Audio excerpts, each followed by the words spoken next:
धर्मराज जी कौन है? अरे वाल्मीकि रामायण के अंदर लिखा है, रावण दिग्विजय पर गया, यमपुरी चला गया, यमराज से रावण ने युद्ध किया। अरे यमराज जी ने काल दंड निकाल लिया, ब्रह्मा जी ने हाथ रोक दिया। ब्रह्मा जी ने कहा अरे धर्मराज, अगर तुम ही इस रावण को मार दोगे तो फिर मेरा तो वरदान झूठा हो जाएगा। वो हमारे धर्मराज जी, अरे जिनकी निंदा की जाती है, देवराज इंद्र की निंदा की जाती है। आपको पता देवराज इंद्र कौन है? देवराज इंद्र स्वर्ग का राजा है, कई देवता उनके अधीन हैं, उनका लोग तप करते हैं वरदान प्राप्त करने के लिए। पूजनीय है देवराज इंद्र, उनकी मजाक उड़ाते हैं।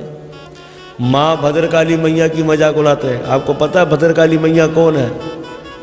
जाओ देखो रतबीज का चरित्र, कैसे पैदा हो रहे थे, उन सबको अपने पेट में लेकर चली गई वो माँ भद्रकाली, जिसकी निंदा की जाती। हमारे सत्य सनातन धर्म को मानने वाले निंदा करते हैं। गणेश जी महाराज जी की निंदा करते हैं, गणेश जी की। बोले ये कैसा देवता इसका हाथी का सर है, ये कैसा देवता जो चूहे का वाहन है। अरे विघ्नों को दूर करने वाले हैं गणेश जी महाराज जी, और हमारे लोग निंदा करते हैं, मजाक उड़ाते हैं। उनको तो सत्य सनातन धर्मी कहना भी अपराध लगेगा आपको। उसमें लिखा है ना विष्णु समृति के अंदर, वहाँ तो लिखा है कि कृष्ण की निंदा करने वाले का मुंह नहीं देखना चाहिए। अरे मैं दास तो व्यासपीठ से कहता हूँ कि ऐसे अपराधियों का मुंह देखना नहीं चाहिए। बड़ी शान से व्यास पूर्णिमा मनाते और व्यास जी की निंदा करने वाले हैं, तो ये अधर्मी है। इन अधर्मियों को शिक्षा दे रहे नंदी महाराज। नंदी महाराज खड़े हो गए, अरे शर्म करो, ये हमारे पूजनीय महादेव की निंदा कर रहा, तुम इधर बैठे बैठे देख रहे हो। नंदीश्वर महाराज जी ने कह दिया, ये दक्ष अहंकारी अपने आप को क्या समझता है।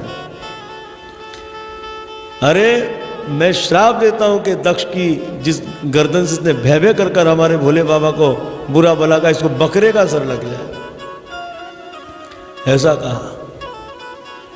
इतने में भृगु जी खड़े हो गए, क्योंकि अब नंदीश्वर महाराज जी ब्राह्मणों को श्राप दे रहे हैं, कोई इन ब्राह्मणों को नमन नहीं करेगा, खुद ही नमन करेंगे, धन आदि लेकर अपनी विद्या को बेच दिया करेंगे, जात पात छोड़कर सब जगह भोजन कर लेंगे। तो भृगु जी खड़े हो गए।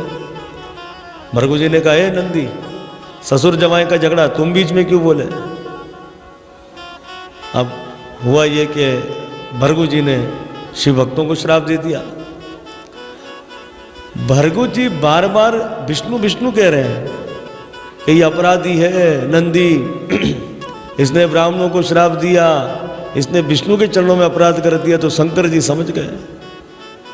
भृगु जी आगे और भड़काना चाह रहे हैं कि नंदीश्वर वैष्णवों को बुरा भला कहते हैं, और जब वैष्णवों को नंदीश्वर ने बुरा भला कह दिया तो मैं कुछ नहीं कर सकता, क्योंकि शंकर जी तो खुद एक वैष्णव है। वैष्णवा नाम यथा शंभु। तो नंदीश्वर महाराज जी को लिए शंकर जी और वहां से चल दिए।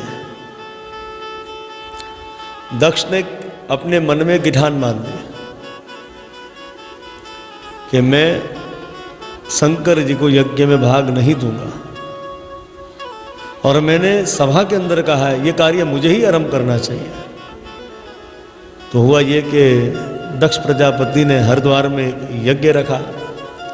छोटे से छोटे देवताओं को बुलाया गया, पर अपनी कन्या सती और अपने दामाद शंकर जी को इसने यज्ञ में नहीं बुलाया। और सारे देवता जानबूझकर कहाँ से जा रहे हैं? कैलाश से जा रहे हैं। यही नियम है इस संसार का। जब दो मित्रों में खड़बड़ हो जाती है तो तीसरा उसमें आग लगाने का कार्य करता है, तेल डालने का कार्य करता है। और यही देवों ने किया कार्य। देवताओं को पता है, और फिर भी देवता जानबूझकर कैलाश से जा रहे हैं। क्यों जा रहे हैं? देवता ये बताना चाह रहे हैं शंकर जी देखो तुम्हें तो बुलाया नहीं, हमें बुलाया यज्ञ के अंदर, हम जा रहे हैं। अब जब देवताओं के सज धज कर गा बजाकर विमान जा रहे थे तो सती देवी की दृष्टि पड़ गई, और सती देवी ने शिवगणों से पूछ लिया ये सब विमान कहाँ जा रहे हैं। शिवगणों ने कहा माँ ये सब आपके पिता के घर जा रहे हैं हरिद्वार, आपके पिताजी ने यज्ञ रखा है, और सब देवता उसी यज्ञ में भाग लेने जा रहे हैं। सती देवी को बड़ा दुख हुआ कि पिताजी ने इतना बड़ा कार्य किया और मुझे नहीं बुलाया। तो सोच में पड़ गई और फिर विचार करने लगी, अरे माता पिता के यहाँ, गुरुजन के यहाँ, बंधु के यहाँ बिन बुलाए जाने में कोई दोष नहीं है। बस ये विचार पैदा कर लिया अपने मन में। अब हुआ ये कि शंकर जी के पास गई। सती जी ने शंकर जी से पूछ लिया कि ये विमान कहाँ जा रहे हैं। शंकर जी ने कहा हमें तो नहीं पता कहाँ जा रहे हैं। तो अब सती जी का भाव देखो। सती जी कह रही है कि ये सब विमान आपके ससुर के घर जा रहे हैं और आपके ससुर ने यज्ञ रखाएगा, तो सब उस यज्ञ में भाग लेने जा रहे हैं। तो शंकर जी ने सती जी से पूछ लिया क्या वहाँ से कोई निवेदन आया है। तो सती जी कहती निवेदन भेजा होगा, शायद पहुँचा नहीं, यह इतना विशाल कार्य है तो भूल गए होंगे। तो माता पिता के यहाँ, गुरुजन के यहाँ, बंधु के यहाँ बिन बुलाए जाने में कोई दोष नहीं है। शंकर जी ने कहा तुमने ठीक कहा, दोष नहीं है यदि वो प्रेम करते हो, पर तुम्हारे पिता हमसे वेर करते हैं, वहाँ जाना ठीक नहीं है। देखो आज शंकर जी सती देवी को कह रहे हैं कि आपके पिताजी ने मुझे बुरा भला कहा। सोचो अगर कोई आज का जवाई होता और इतना कुछ ससुर कह देता तो क्या अपनी पत्नी को जाने देता। वो तो यही कहता कि ना तो तू अपने पिता के घर जाएगी, ना तो मेरे बच्चे जाएंगे। पर यहाँ पर धन्य हमारे भोले बाबा, नहीं कहा। आज समय पाकर शंकर जी कह रहे हे सती वहाँ जाना ठीक नहीं है, तुम्हारे पिताजी मुझसे वेर करते हैं। तो बड़ा सुंदर जो है गोस्वामी जी कहते हैं, आवत ही हर्षे नहीं, नैनन नहीं सने, तुलसी ता न जाई है, चाहे कंचन बरसे में। अरे जहां आपका अपमान होने वाला है, ऐसी जगह पर सोना भी बरस रहा हो तो नहीं जाना चाहिए। इसलिए गोस्वामी महाराज जी बड़ा सुंदर कहते हैं। महाराज हुआ ये कि शंकर जी सती जी को समझा रहे हैं। सती जी कह रही अरे मैं अपने पिता को कान से पकड़ लूंगी, आपके चरणों में क्षमा याचना करेंगे। शंकर जी ने कहा देख सती, तीर तलवार के घाव अगर शरीर में हो जाए तो वो मरहम से ठीक हो सकते, अगर कोई दुर्वचन कह दे तो उसका इलाज होना बहुत मुश्किल और उससे कलेजे में हमेशा पीड़ा होगी, नहीं जाना चाहिए। उस समय सती जी की आंखें लाल हो गई, जैसे सांप फुसकारी नहीं मारता, ऐसे गरम गरम लंबी लंबी सांस लेने लगी सती, मानो अपने नेत्रों से भोले बाबा को जलाकर भस्म कर दे। और कर सकती क्योंकि दुर्गा भवानी हैगी।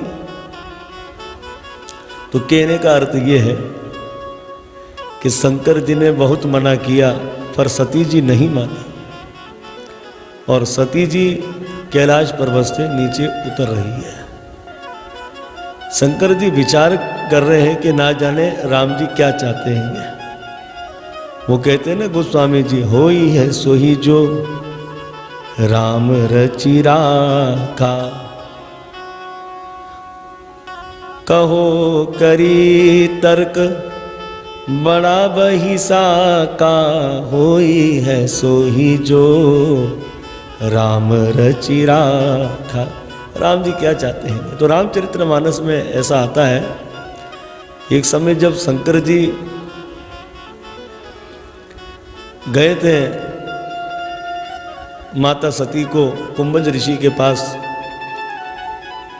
और त्रेता युग का वो समय था, तो गोस्वामी जी कह रहे कि एक बार त्रेता युग माई, शंभु गए कुंभज ऋषि पाई, संग सती जग जननी भवानी, पूज्य ऋषि अखिलेश्वर जानी। तो शंकर जी लेकर गए थे, लेकिन हुआ क्या, जब कुंभज ऋषि ने राम कथा को कहा तो सती जी तो सो गई थी, इसलिए सती जी राम की महिमा को नहीं जान सकी। और जब निंद्रा खुली तो उसके बाद जा रहे हैं, तो यही दंडक वन के अंदर क्या हुआ कि रावण माता सीता का हरण करके लेकर चले गए और राम जी अपनी पत्नी को पुकार रहे थे। उस समय शंकर जी ने देख लिया, तो शंकर जी राम जी को देखकर जय जगन्नाथ प्रभु, जय सच्चिदानंद प्रभु, जय अंतर्यामी लोटपोट करने लगे, जय नटवर प्रभु। अब नटवर मतलब बड़े सुंदर नाटक कर रहे हैं आप, नटवर कह दिया। सती जी बोले ये कौन है? शंकर जी ने कहा अरे ये हमारे जगन्नाथ प्रभु है। बोले ये भगवान है? शंकर जी ने कहा हाँ ये भगवान है घटघटवासी। सती जी ने कहा मुझे तो कोई लंपट पुरुष लग रहा है, जुड़ू का गुलाम लग रहा है, इसकी पत्नी का हरण हो गया, ये रो रहा अपनी पत्नी के लिए, आप इन्हें भगवान कह रहे हैं। शंकर जी ने कहा यही तो इनकी लीला है, ये लीला कर रहे हैं। शंकर जी समझ गए पर सती जी नहीं समझ सके।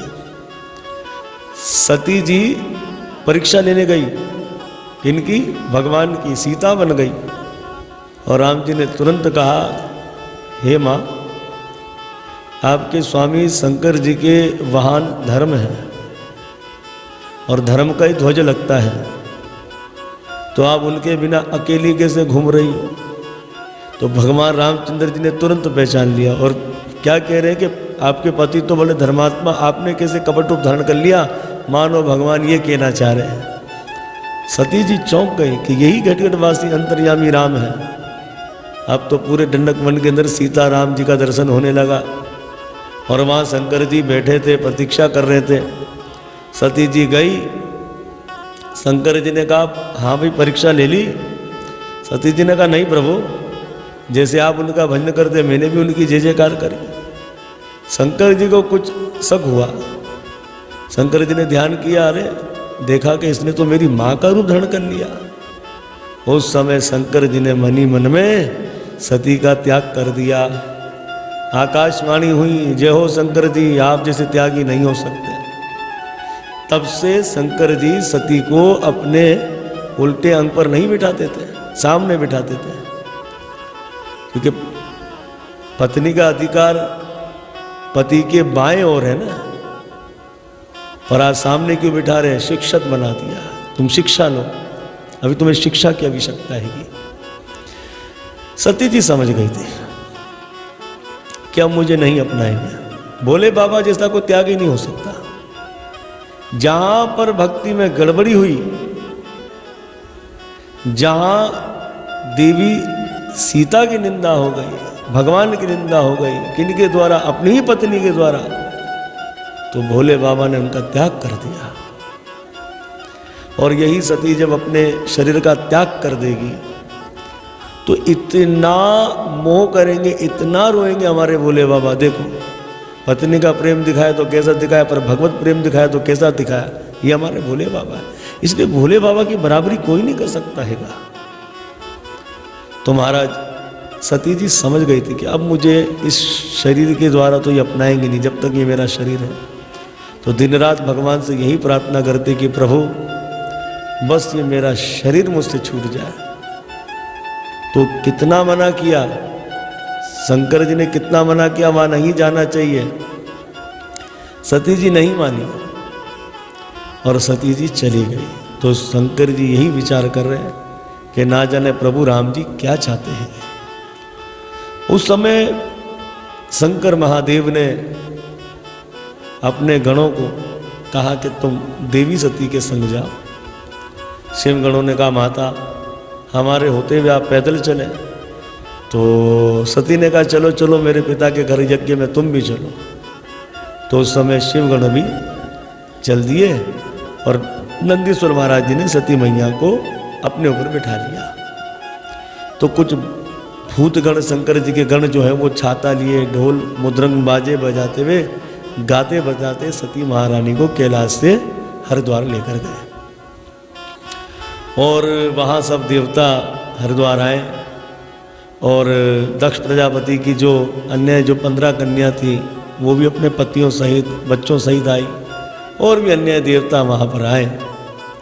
पर हुआ ये कि जैसे ही सती आई वहाँ तो सब देवता